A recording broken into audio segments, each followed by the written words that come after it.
Om.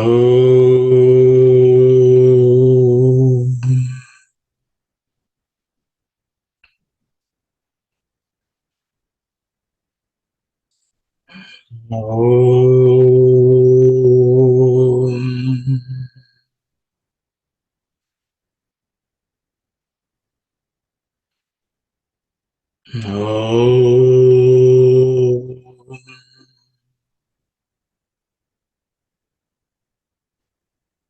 Om. Sahana bhavatu, Sahanau bhunaktu, Sahaviryam karavavahai, Tejasvinavadhitamastu, Ma vidvishavahai. Om. Shanti, Shanti, Shanti. Sairam everyone. We will start with the chanting of all the verses which we have studied so far. Please repeat after me.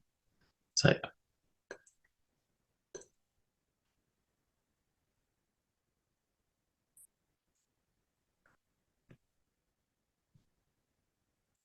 Arjuna Uvacha Evam Satata Yukta Ye Bhaktastvam Paryupasate Ye Chapyaksharam Avyaktam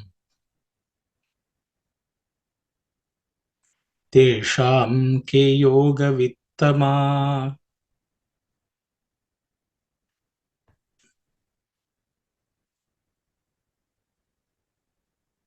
Shri Bhagavanuvacha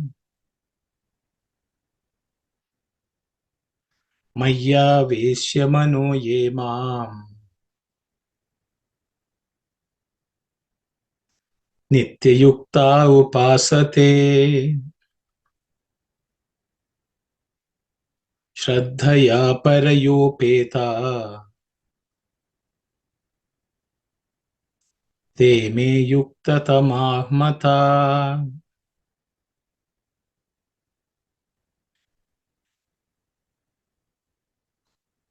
Ye Tvaksharamanirdesyam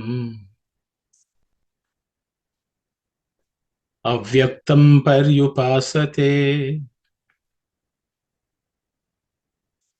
Sarvatra Gamachintyam Cha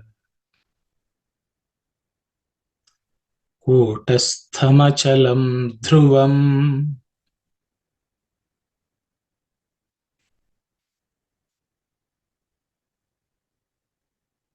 Sanniyam Yendriya Gramam Sarvatra Samabuddhayaha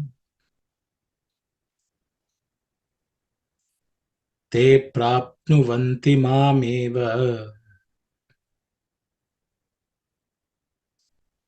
Sarvabhutahite Ratha.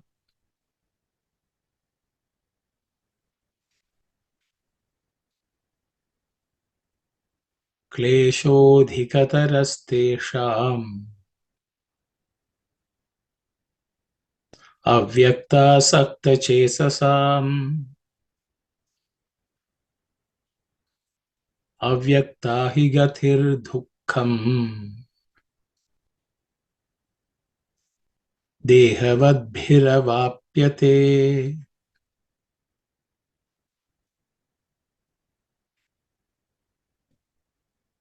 Ye tu sarvani karmani Mayi sanyasya matpara Ananyena yogena Mam dhyayanta upasate.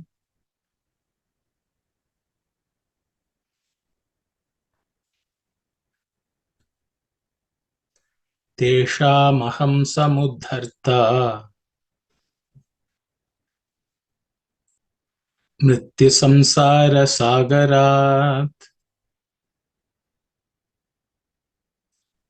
Bhavami nachirat partha Maya veshita chetasam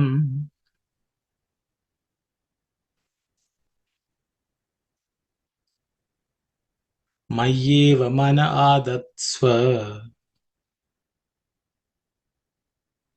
Mayi buddhim niveshaya Nivasishyasi mayyeva Ata urdhvam na samshaya.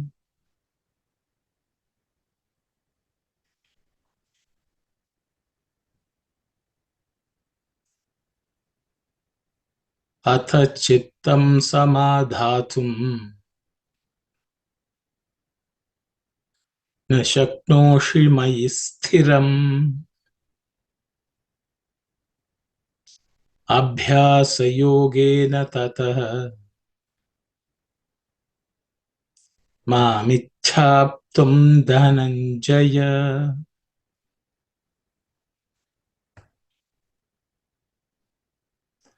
Abhyasa abhyasepya samarthosi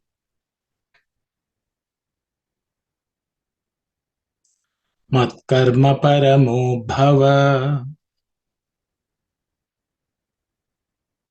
madarthamapi karmani kurvan siddhimavapsyasi.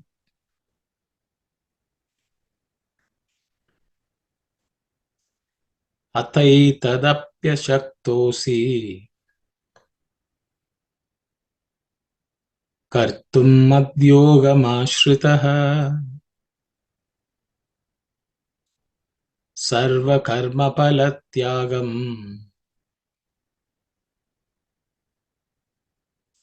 tatah kuryatatmavan.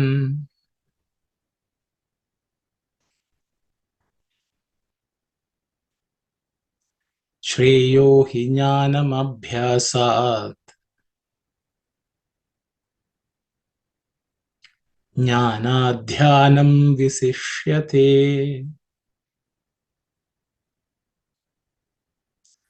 Dhyanat karma phalatyagah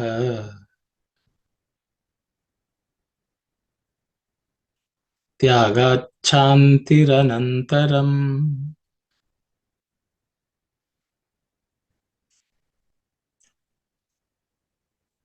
Sairam, everyone. So we have covered so far 12 verses out of the 20 verses in the chapter 12 of Bhagavad Gita, which is also called the Bhakti Yoga. So far, the Lord Krishna has been responding to Arjuna's question that which way of worship is good. That was the question posed by the disciple Arjuna. And then the Lord says, irrespective of whatever it is, there are certain aspects of devotion first outlined in the first few verses. Then the Lord takes pity and says, these are very difficult approaches, and then he gives 4 different ways as approaches. For one, someone who is unable to do something, first you do this. If you're unable to, then you do this. If you're unable to do this, then you do this. If you're unable to do this, then you do this.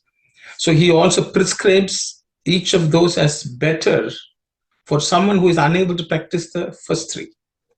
If the first one you're unable to, then maybe the second one is better for you. If the second one is not possible, then the third one is better for you. So it's a prescription for each devotee based on where they are, what they're capable of. Once he completes all that, then of course he summarizes.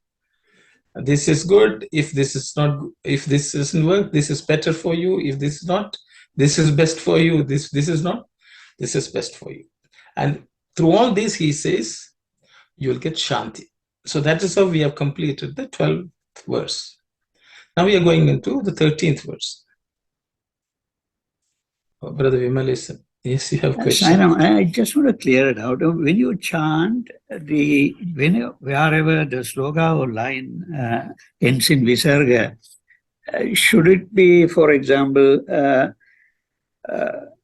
Mad Bhakta Sami Priyaha, the ha, but sometimes I don't know whether you don't make it more audible, or but it should be like that, or because sometimes don't see the difference between the line ending in no visarga and visarga. So I just want to clear that because Okay, no problem. See, first of all, we should understand what's the visarga. Visarga is not a voiced sound. Visarga is not a voiced sound. It is actually release of air. Okay, you used to say. Ultimately, yes, ultimately it's a release of air. So when you release air, it depends on how you're saying the first word. Okay.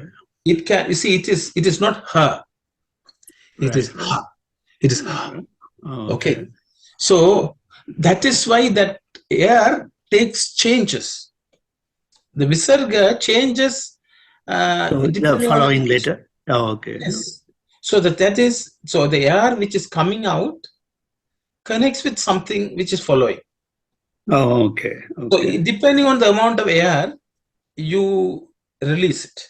Okay. So it's actually more of how we say than how we listen. Exactly.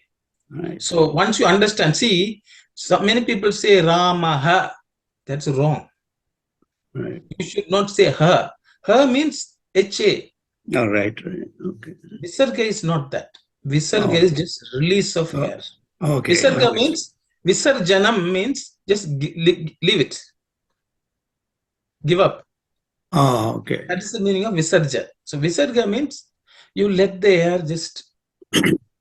Okay. Now it's clear. So that is, but people get very confused. They will say, is it Guru who or Guru who? Actually, it's Guru who. It is just the air. So sometimes you will see an echo of the previous word, previous letter. Right. But no, it is not voiced. It should not be voiced, ideally, because what happens once you voice it, it takes a matra.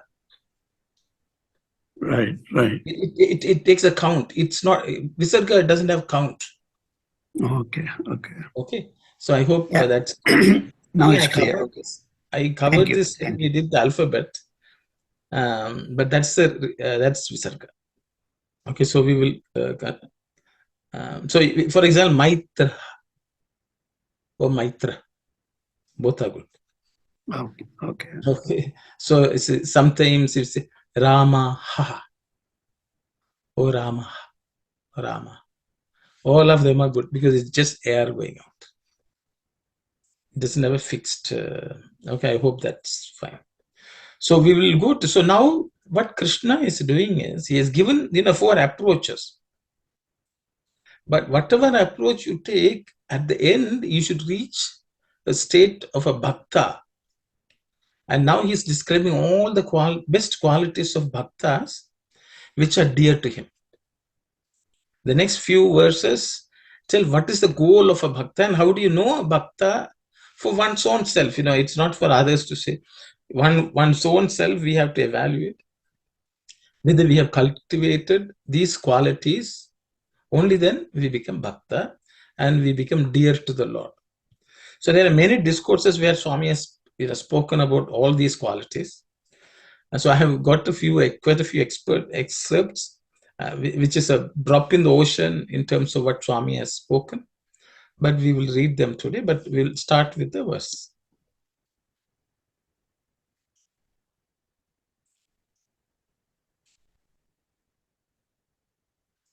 Adveshta sarvabhutanam maitraha karuna eva cha nirmamo nirahankaraha samadukha sukha kshami. Adveshta sarva bhutanam maitraha karuna eva cha. Nirmamo nirahankaraha samadukka sukha kshami. Adveshta sarva bhutanam maitraha karuna eva cha. Nirmamo nirahankaraha samadukka sukha kshami. So let's look at any words or letters to which you have to pay some attention. In the word adveshta, the ush is a cerebral sh, so tip of the tongue should ideally point to the top of roof of the mouth. Ushta, because the ta also is actually the tongue will be in the same spot. Adveshta. Sarva bhu. This bhu is the fourth letter in the pa varga or pa category of sounds. As I mentioned, the second and fourth have to always be aspirated with extra air, with some more emphasis. So sarva bhu tanam maitraha karuna evacha, all simple consonants. Nirmamo nirahankaraha samadukha. Dukha. This ka is the second letter in the ka varga or ka category of sounds. Because the second one, it is aspirated. It's called Mahaprana. Okay. Akshara. So, ka, dukha. And su, ka. There also, it's the second letter of the ka varga, so it has to be aspirated. Then, kshami. Here, uk and sh are there. The sh is again a cerebral sh. So the tip of the tongue has to point up towards the roof of the mouth. So kshami, kshami. We will look at the sandhi split. Adveshta, no change. Sarvabhutanam, no change. Maitraha, no change. Karunaha. So here the visarga is dropped because of sandhi. So that's how karunaha becomes karuna evacha. Okay. Then let's go to the next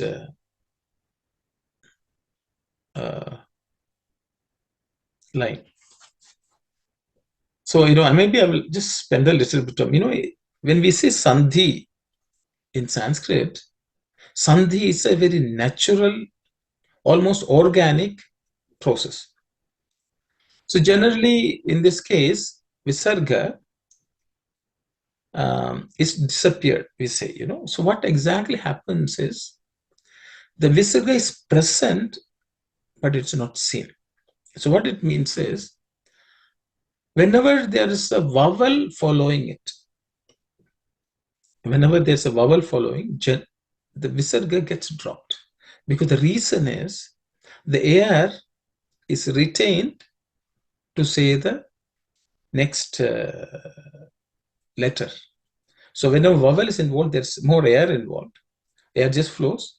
So generally, karuna evacha. Okay, so that is the reason. Sandhis, we should not even think of them as very rigid. They are actually a transition from one sound to the other sound. So we should not, sometimes which people get so caught up. Is this the way to chant? For example, there's a common confusion when you say shanti, shanti, shanti. So in each of the shanti, at the end, there's a visarga. If you say it with a pause, visarga just leaves the air out. But if you say them all together, shanti, shanti, shanti, the visarga, the air takes on the sound of ish before the next shanti. So that's a becomes shanti, shanti, shanti. But sometimes people tend to say shanti, shanti. No, that then you are holding the air too much. So I think it's a very, very natural process. So we should understand what is happening And then we should not be so stressed about it also. Shanti, Shanti, Shanti. That's one. So some people say, no, when you say Shanti, he, you should say, no, it should not be voiced. So I thought I would just touch upon the Visarga. So it's Shanti, Shanti, Shanti. It's air just leaving. Because the other Sha is not yet, it's a little far away. But if it's going to be close by, it becomes Shanti, Shanti, Shanti. So I thought I would just say. So here the Visarga gets dropped. The technical term in Sanskrit is Lopa. Lopa is Adarshana, which is not even seen. Yes, Brother Vimal, sir. So just to be a little bit more clear, so for example, Maitra, Karuna, so that Visarga, you say we can chant as if it's no Visarga there, is that correct? So Maitraha is followed by Ka. Yeah. So you should understand the word, the letter Ka starts with the consonant, yes, and ends with the vowel. Right. The first one is Ik, then A. Okay. So to start the consonant with Ik, if you have air, it's a bit of a challenge. It's always easy to start a consonant with no air pushing. So right. Maitraha, Karune Evacha. But technically, there's a sandhi there also when you chant. So Maitrah is when you bring it closer, the Maitraha and Karuna, it becomes Maitrah Karuna. Oh, okay. That's what I want to be clear. Okay. Yes. So for example, if there's a pa word after that, okay, then it'll become Maitrah. All right. Right. Okay. So it all depends how far apart the next word you are saying. Oh, okay. And how the air transforms, so connects the sound from one to the other. Okay, right. Okay, thank you. Okay, sorry. So here Nirmama. So Nirmamaha is the original word, but because of Sandhi, the Visarga has become O.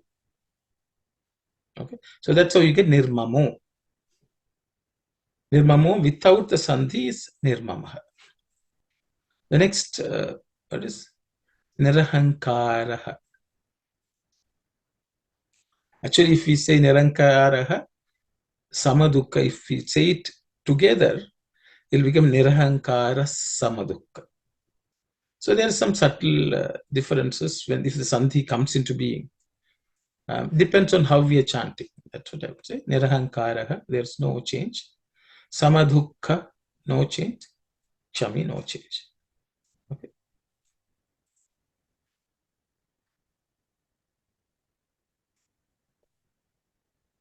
We'll go to word-to-word meaning.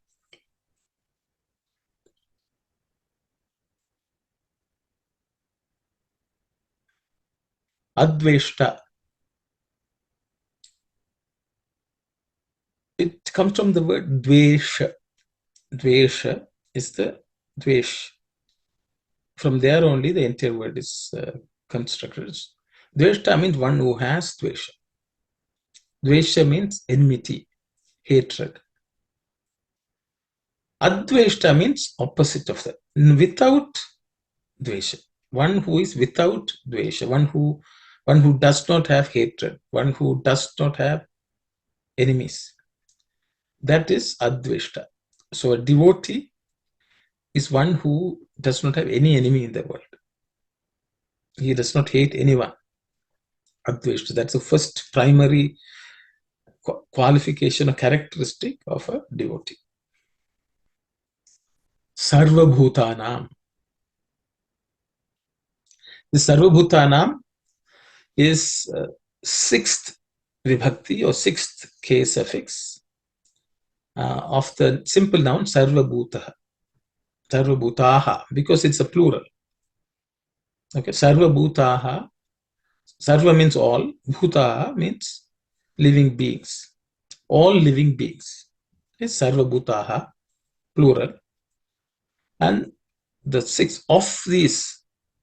Okay, what belongs to these Sarvabhutaha, Sarvabhutana. So that's the meaning of Sarvabhutana. Sarvabhutana Maitra. For all the he is the friend of all living beings.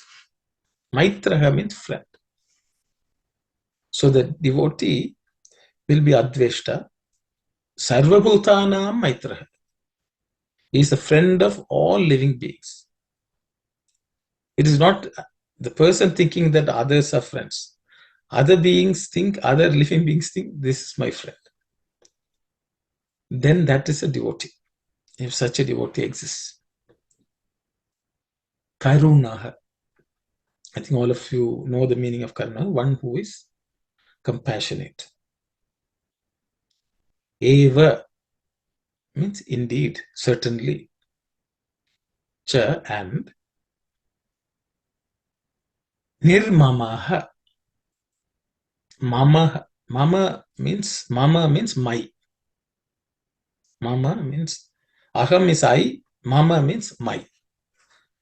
So mamaha means one who has this concept of everything belongs to me. This belongs to me. Having that sense of mindness is mamaha.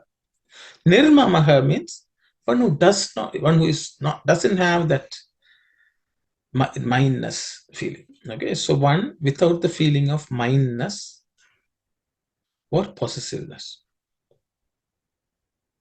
Okay. Oh, I see. Sorry, I should check the spelling. Sorry, something didn't write. So the next word is nirahankara. Ahankara means all of you know it's ego. That is identifying that me as a body or mind. The ahankara. Nirahankara means who does not have that. One without ego, one without the sense that I am this body, I am this mind. Not having that idea or not having that feeling is nirahankara. And the next word is sama dukkha sukha. In sukha or dukkha is sorrow, sukha is happiness, joy and sorrow, you can say.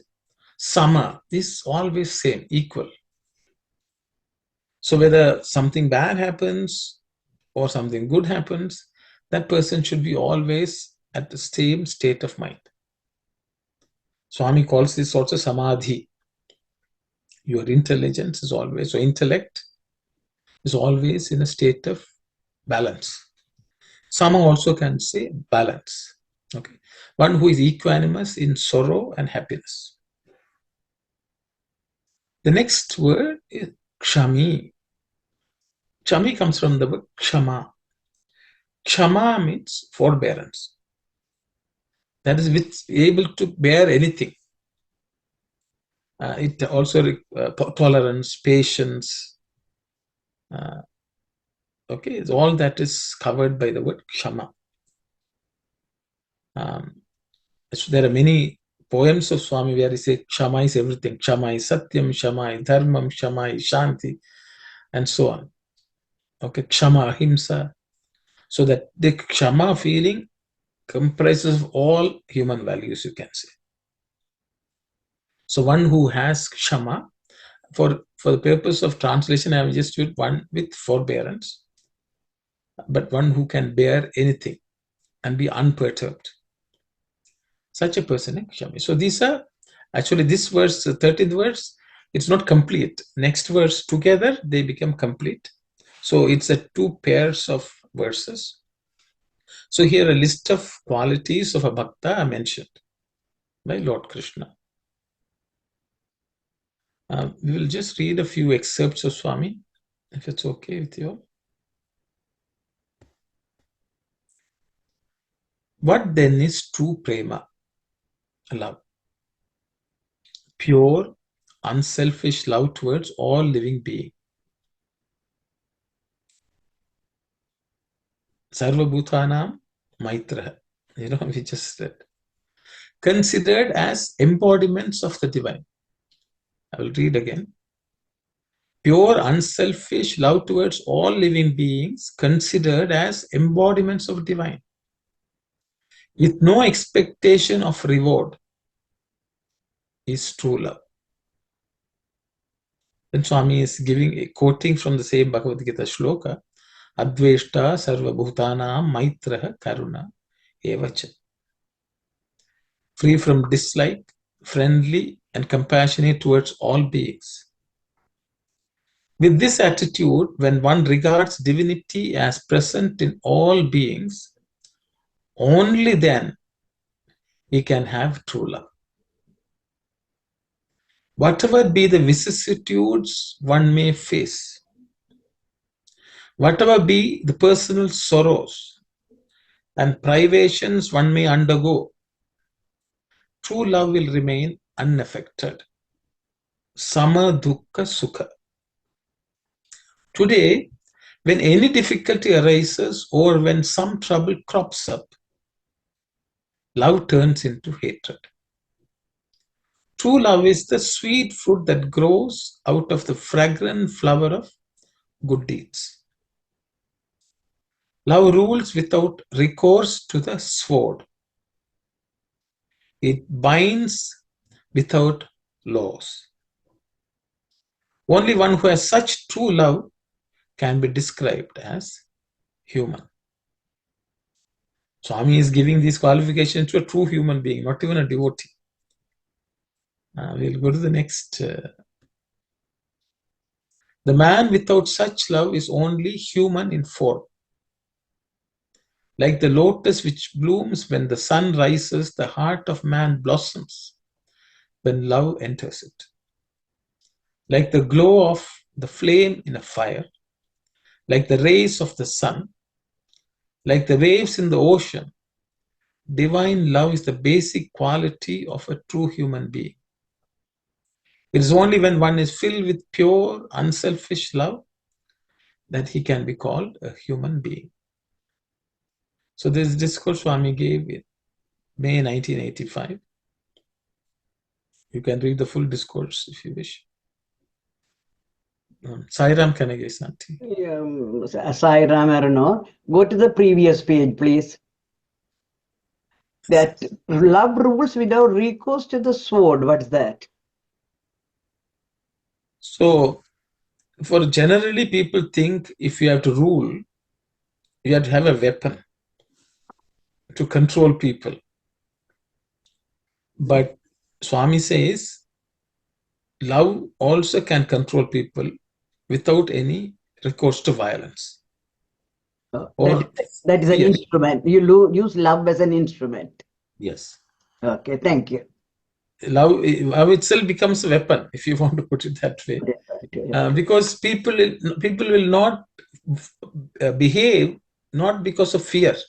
When you have sword, people may behave, but they are behaving based on a sense of fear.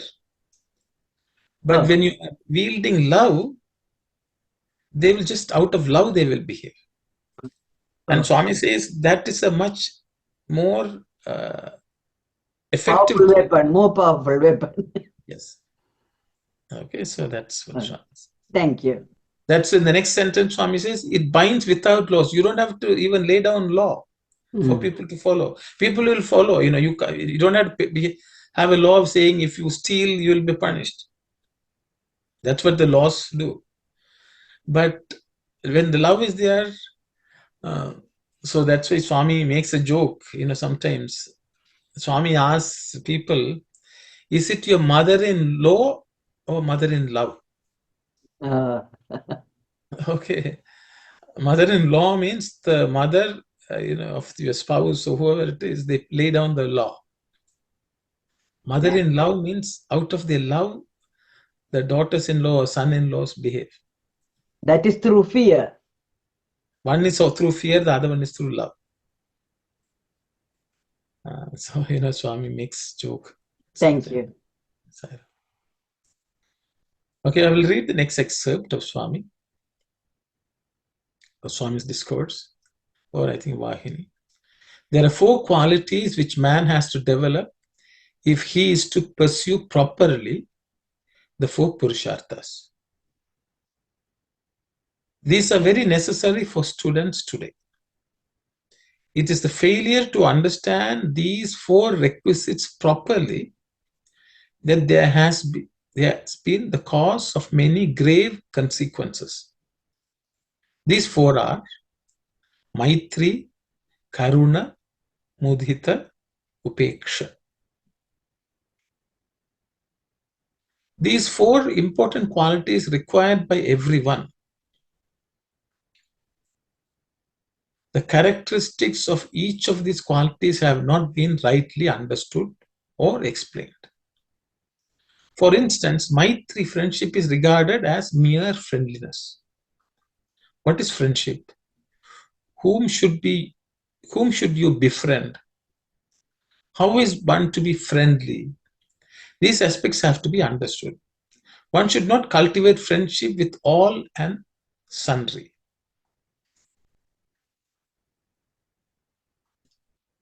Friendship should be cultivated only towards those who are one's equals in age, status, culture, etc. Friendship with those above or below one should be avoided. This is the true meaning of friendship. When you try to befriend those above you in status, etc., they may try to patronize you. When you do not like to be lorded over, the friendship will break. When you develop friendship with those below you, you may attempt to boss over them. I think it should be over.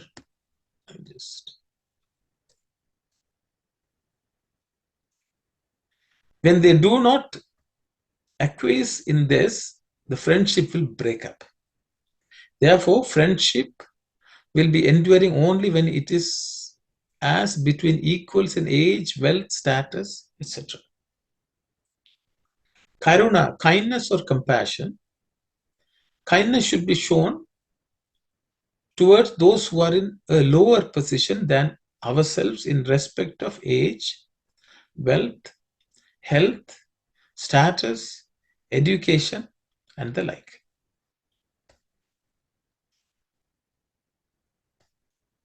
Only then compassion becomes meaningful and valuable. Kindness justifies itself in such cases. Mudita, appreciation, this quality relates to the attitude to be shown towards those who are better off than you. You should feel happy when you see such persons. They may look wealthier than you or better placed than you in position and possessions. You should feel happy on seeing them. You should rejoice at the sight of persons holding higher positions or scoring higher marks. Mudita means freedom from envy and feeling happy over the better fortunes of others. Upeksha. There are 2 terms, apeksha, liking, and upeksha, dislike or disinterestedness. We should have no liking for those who indulge in bad deeds or entertain bad thoughts. They should be kept at arm's length. Keep away from all those who are filled with bad thoughts, indulgence, bad talk, and bad actions. This is upeksha. If you cultivate these 4 qualities, you do not need any other goals in life. Friendship with equals, compassion towards the lowly, rejoicing in the good fortune of those who are better off, and keeping away from the wicked. These are the true objectives to be pursued in life. It is because of the failure to observe these directives that the quality of life has deteriorated. So this is a discourse Swami gave in 20th June 1989. I picked it up because the entire verse of Advaita actually is covered here. You can study and contemplate and you will find. Because the word Karuna Mudita has already come. Samadukka is also Kshami. These are all qualities related to Upeksha. Okay? And so on.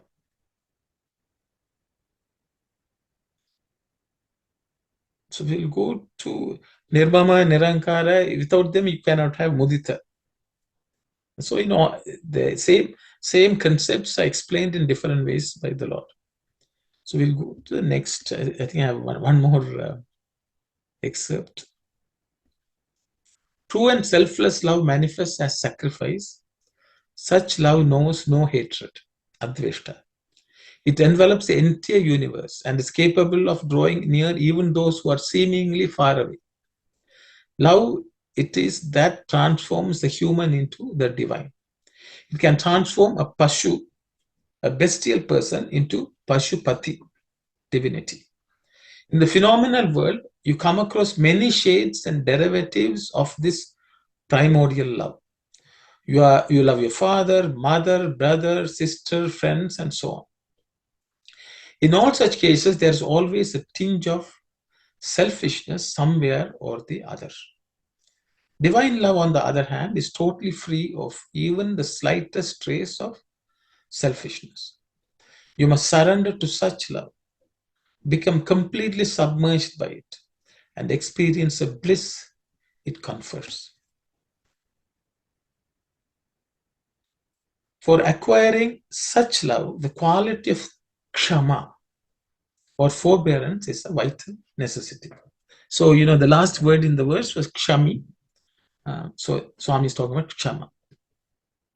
Every individual must cultivate this noble quality. Kshama is not achieved by reading books or learned from an instructor, nor can it be received as a gift from someone else. This prime virtue, kshama, can be acquired solely by self-effort, by facing squarely diverse problems, difficulties of various sorts, anxieties and suffering as well as sorrow. In the absence of kshama, man becomes susceptible to all kinds of evil tendencies. Divinity is nothing but the combined manifestation of prema and kshama. At one stroke, kshama subsumes Sathya, Dharma, and the entire Vedas. It is the greatest among tapas, penance. It is the grandest and the noblest among virtues. It is all-encompassing.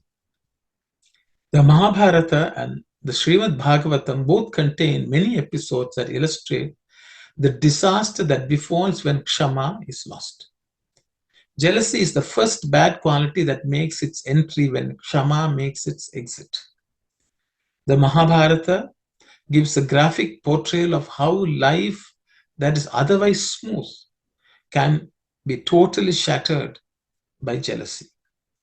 The Golden Island, Lanka, was like the very heavens, but Ravana's jealousy reduced it to ruins. Whereas kshama can give complete protection, its absence can plunge one into distress and disaster. Impatience breeds selfishness and promotes jealousy, which together spur infighting and divisive tendencies of various kinds.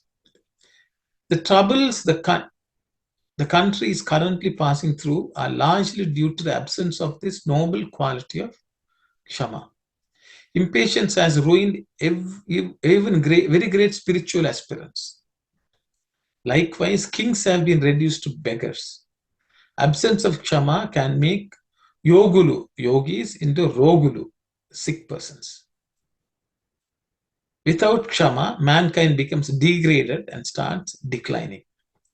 But if it has this quality, then it can progress by leaps and bounds. Kshama is thus the very breath of life. So this is a discourse Swami gave 25th May 2000. I think it's one of the Shama courses, if I'm not mistaken. We will go to the next verse.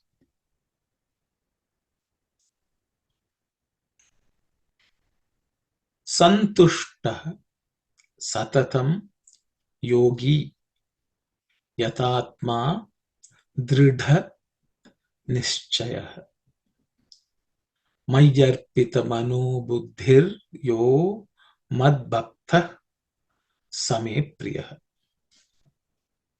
Santushta satatam yogi yatatma dridha nischayah mayyarpita mano buddhir yo mad bhakta same priyah. Santushta satatam yogi yatatma dridha nischayah mayyarpita mano buddhir yo mad bhakta same priyah. We look at some areas where you have to pay attention to when you are chanting or reciting the words. Santushtaha, ish. Again, this like dveshta, the same sha, cerebral sha, the tongue, tip of the tongue should point up. Satatam yogi yatatma, no difficult consonants there. The next one is dridha. The second letter is dha, which is the fourth letter in the ta varga. Ta means ta, ta, da, dha. That dha, which is the fourth letter in the ta varga or ta category of sounds. So it has to be aspirated with extra air and some emphasis. Dridha nischaya.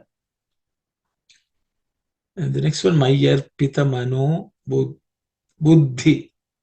That Uddha, the second letter in the Uddha is fourth letter, so it has to be aspirated. So Buddhi. Okay, Buddhir O Mad Bha.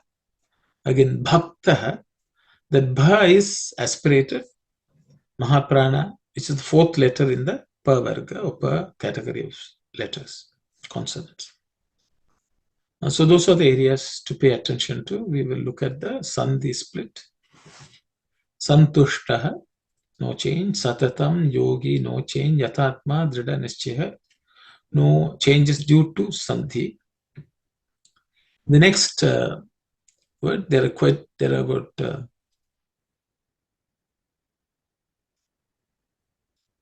yeah, you can say Arpita is, it's a, I've split it here, so let me put it that way.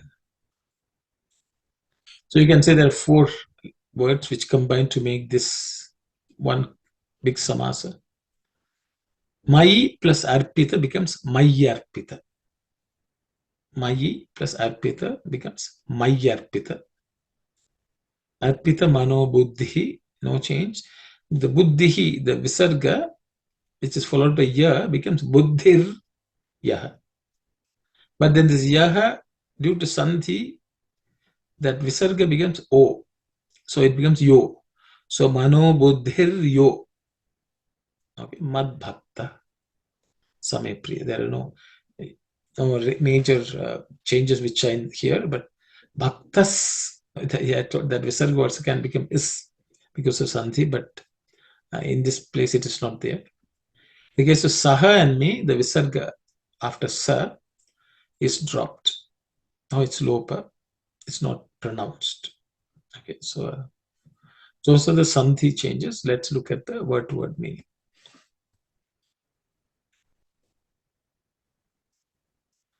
Santushtaha. The word comes from the word tushti. Tushti. I think all of you are familiar with the word santosha. Santosha. Actually, it comes from this only. So tushti means contentment. Tushti is generally contentment or being happy also, you can say. So tushtaha means one who is happy.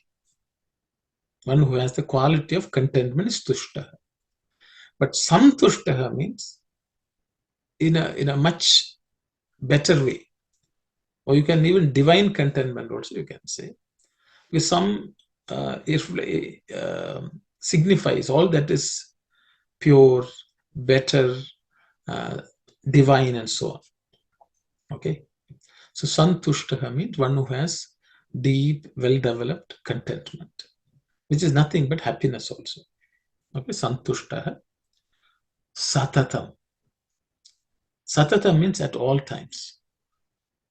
Always. So the satatam can be used again with santushta. Santushta satatam, one who is always content, you can say. Satatam can be attached to the next word also. In poetry, you can interpret whichever way you want to interpret it, based on what you want to, what meaning you want to derive. The next one is yogi. Yogi means one who is. Yoga comes from the word yuj. The root word is yuj. Yuj is to connect, tie it down. In this English, the best word is yoking. Yokable. Okay, so you tie it to the chariot. Okay, yoking. So one who joins. So one yogi, a real yogi is one who is always united with God. Satatam yogi means who is always connected to the Lord. So the Satatam can be Santushta, Satatam yogi. Both way, the word Satatam can be used. Yatatma. We have already looked at the word Yata and Atma, I think the previous, last week. Yata means to be controlled, to be restrained. Okay. Atma means person or self. So one who is self-controlled. Yatatma. So that person will, all his indriyas will be all under control. His senses will be under control. His mind will be under control. Such a person is Yatatma. So these are additional qualifications, characteristics of a devotee. Santushtaha Satatam. You'll always happy and content. You'll always be thinking of the Lord.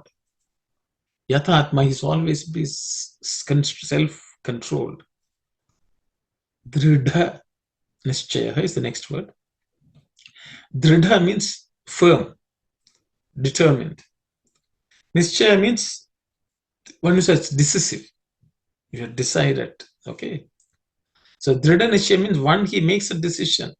Once he wills that he will do something, the person is never shaken. He's firm, so firm and well established. So I have given the meaning, one with firm determination. So the devotee, whatever they decide on, they are very firm. They don't vacillate. Dridha Nischaya. You can also say he's firmly determined with the faith in God, Shraddha. That way also it can be taken. Mayi, in me. Okay. Or on me.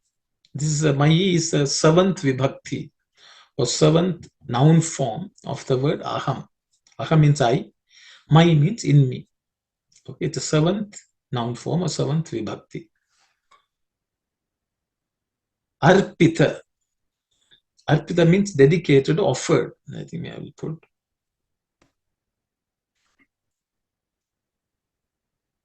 Okay, offered. What is offered in me? Krishna is saying, Mano Buddhi. Mano Buddhi, Manaha and Buddhi. Mind and Buddhi. This mind and Buddhi are offered to me, are left with me, placed with the Lord. The mind and the discriminative faculty called Buddhi, both are. So any decisions we make should be made, is it taking us to the Lord? Because the Buddhi, once it is offered to the Lord, it will always make sure that anything related to the Lord only is done. Okay. Maya Pita Mano Buddhi. Yaha, whoever it is. Mad Bhaktaha, my devotee. Whoever it is, that person is my devotee. Yaha Mad Bhaktaha. Who is, otherwise you can say, my Bhakta, who has all these qualities. That way also you can say, my Bhakta, who has all these qualities. This is Advaita, Sarvabhutana, Maitra, Karuna, Vacha, Zinupamo, Nirahankara, Samadhukka, Sukakshami, Santushta, Satatam Yogi, Yatatma, Dridha Nischaya. All these qualities, if my devotee has, such a person, Saha, May, Priyaha. May has two meanings. One is my, other one is to me. You can say he is dear one to me or for me, or he can say he is my dear one. Whichever way we take it. Saha me priya. So Krishna is telling. If you're a devotee, and whoever among my devotees have all these qualities, are very dear to me. So this is the declaration by Krishna in these two words, which is 13th and 14th. I have a few excerpts of Swami's discourses we will read.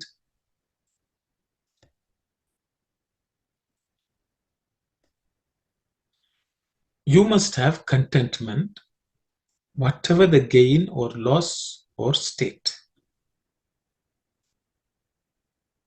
This is essential. Contentment grants and increases happiness. For the contented mind, life is an endless festival. But the mind worried by desire will have no rest.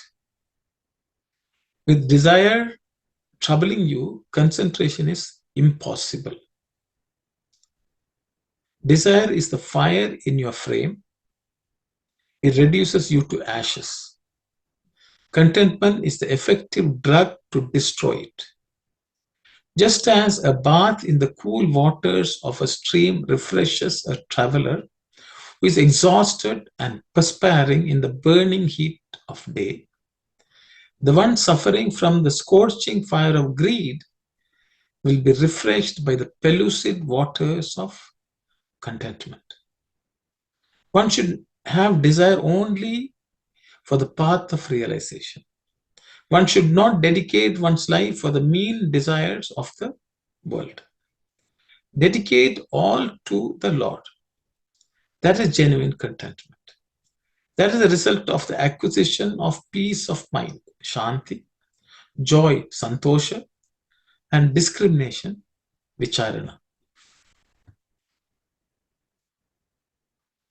Direct visualization of the Lord, sakshatkara, is also possible then. To acquire these, remembrance of the Lord's name, smarana, and meditation, dhyana, are the only means. Only they can give you that power. Nowhere else can you get them. Nowhere else will you get them. More than all, if you possess contentment, santosha, the other two will be added to you. Nothing is more profitable than contentment. It is a treasure richer than the three worlds. Contented person can experience indescribable divine glory. Such a person is more joyful than the owner of the wish-bestowing cow, Kamadhenu, and the wish-bestowing tree, Kalpataru. Such a person can immerse themselves within themselves and discover bliss therein. Do not strive for physical joy, discarding the more permanent joy of inner calm and contentment. So this is actually from Dhyana Vahini, chapter 10. The Gita emphasizes two qualifications.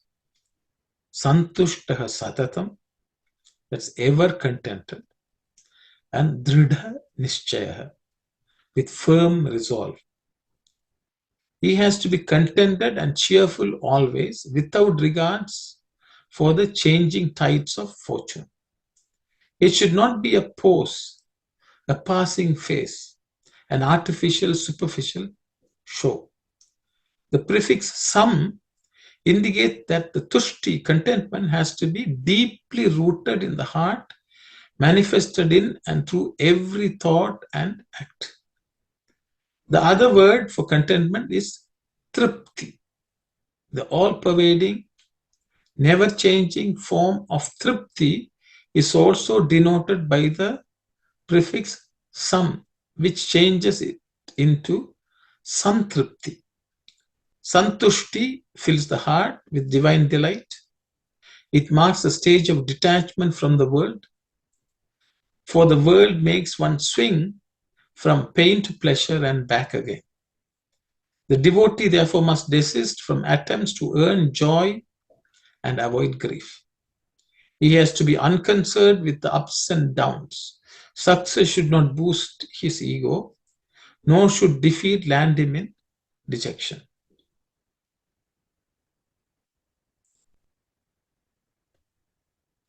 Honors should not turn his head, nor dishonor make it droop. Equanimity, serenity, these are the signs of santushti. The devotee welcomes gratefully whatever happens to him or is given to him by the divine will, to which he has surrendered his own will. Dridha nischayam, firm resolve, is the other requisite. Of course, all men possess this qualification. It's an asset that assures survival and secures popularity and preeminence. Those who climb Himalayan peaks derive the tenacious courage that sustains them from the firmness of their resolve not to turn back. Others exhibit their heroism in crossing tumultuous oceans alone. Some others resolve on exploring fearful forests. Firmness of resolution, bravery, and skill are utilized even for merciless torture of others to rob them of their riches. Ignoring their inner divinity and setting aside their humanness, some people descend to demonic levels and become fanatically cruel.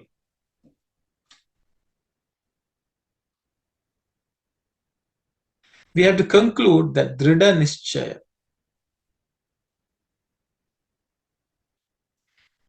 I think it's a mistake. We have to conclude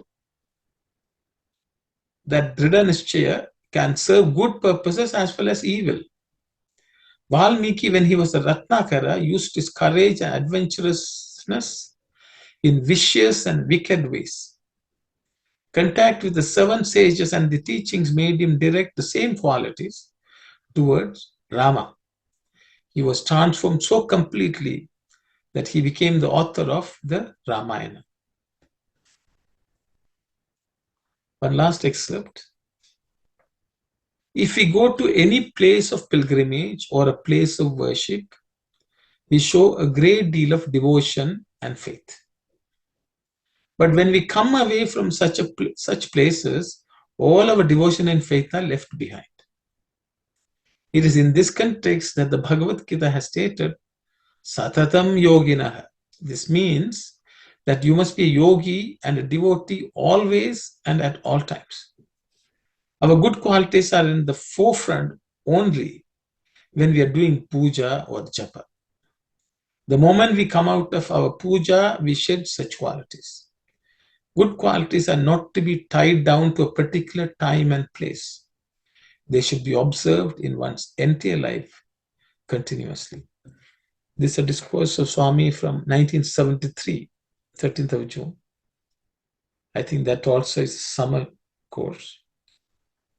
So those are all the excerpts which I had to explain some of the key words in some of the shlokas. I could have wrote more discourses for each of the word, but it may take more time. But you can explore these discourses. There's much more to read and understand. So I will stop here.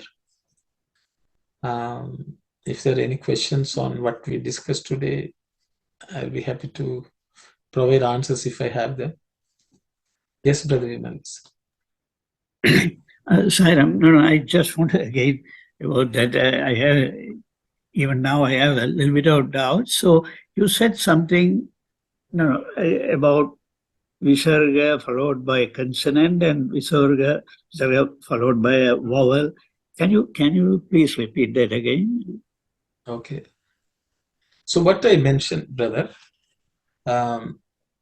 generally the Visarga, when it's followed by a vowel, generally the air is not left, in the sense it is leaving, the air itself is not seen. The Visarga becomes lopa. The reason is a vowel is own air. When you say a, o, e, the air is free flowing. Right. All the vowels are such that the air is just free flowing. Right. There's nothing which breaks it. But all consonants actually break the flow of air.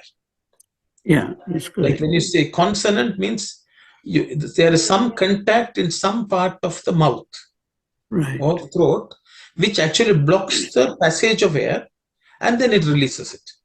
Right. That part I understand. So how that affect the visarga when followed by visarga?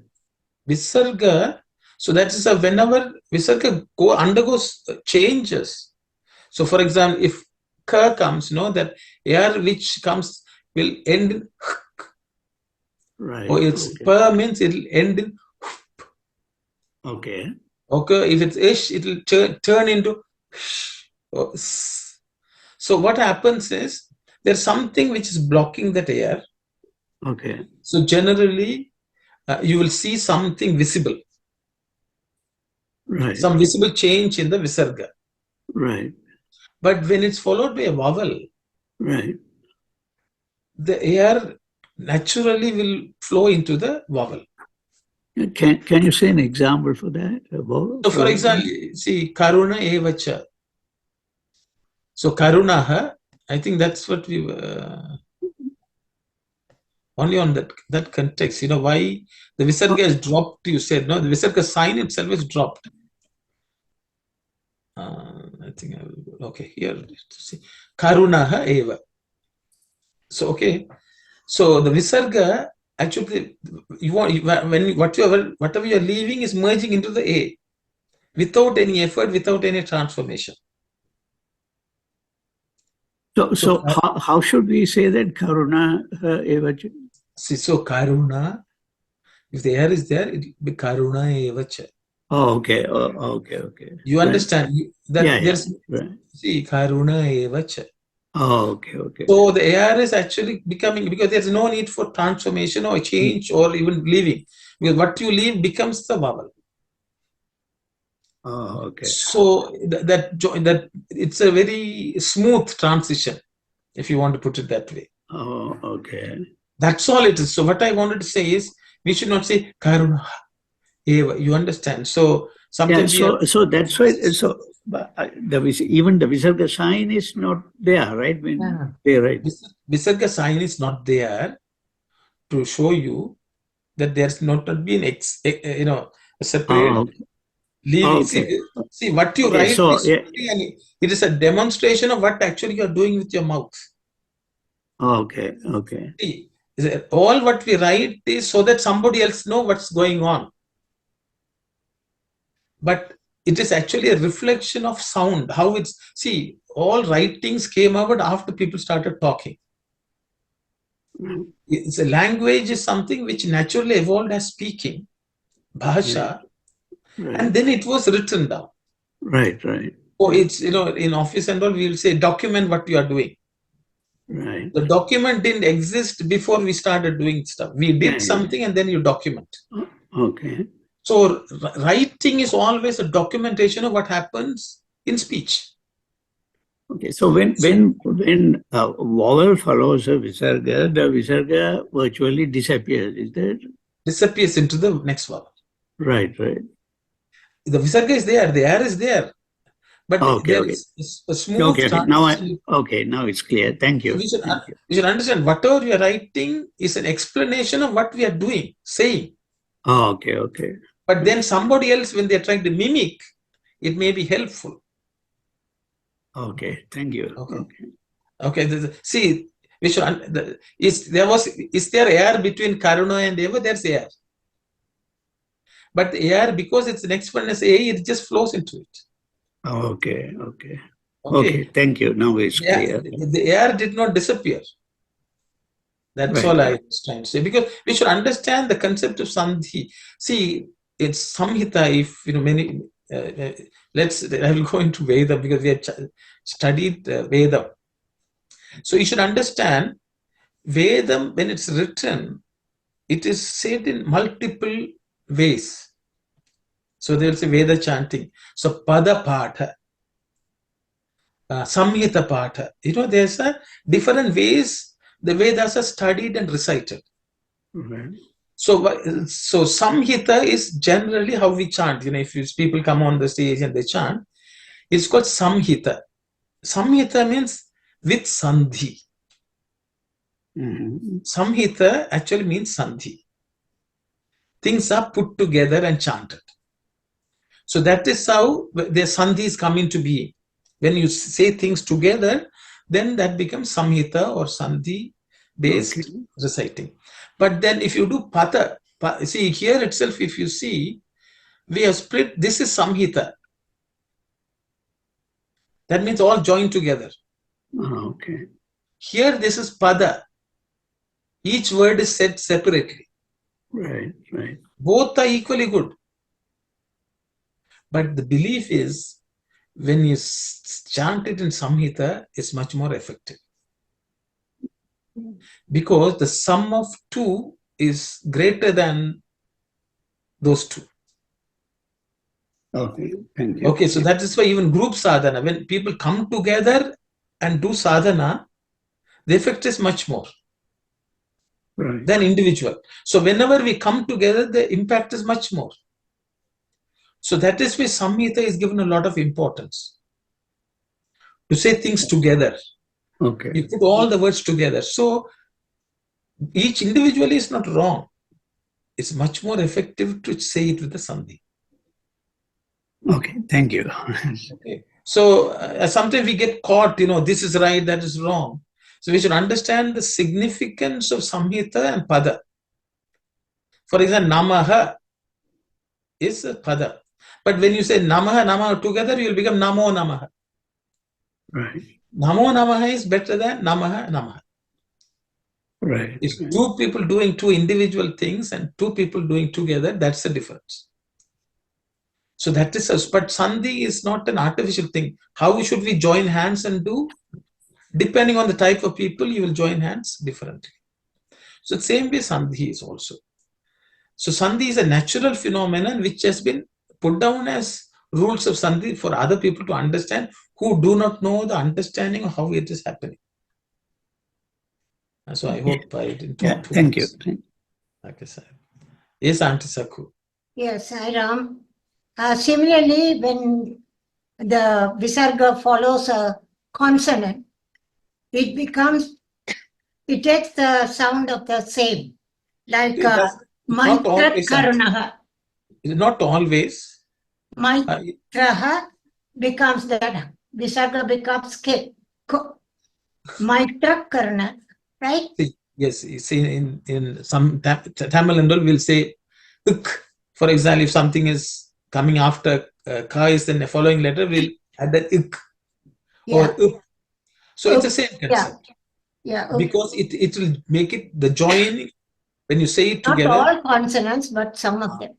Yeah. So the visarga changes based on different consonants which come, and that's a different sandhi rules put. So I think we'll close the session today, and we'll meet again next week. Sairam, everyone. Om